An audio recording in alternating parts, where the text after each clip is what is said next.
In PC and mobile, I show you in a few moments how to join BeeSwarm, Simulator Trade, Discord server. For this, we will start with the way in PC, since we are here, and then I will explain you how we can do it also in mobiles.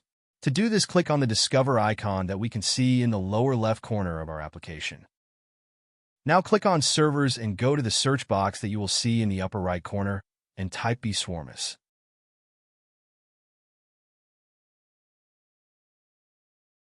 Now click on the server we are looking for, and then click on the Join button at the top of our Discord application.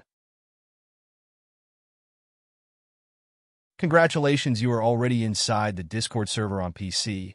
On mobiles, it is quite likely that you cannot do this same process, as it does not usually show the option to discover. That's why I'll leave a link to access to this server in the description of this video. Simply access the description and click on it, and thereby automatically access the Discord server without doing anything else. Please give a like to this video, comment, and subscribe. Until the next one.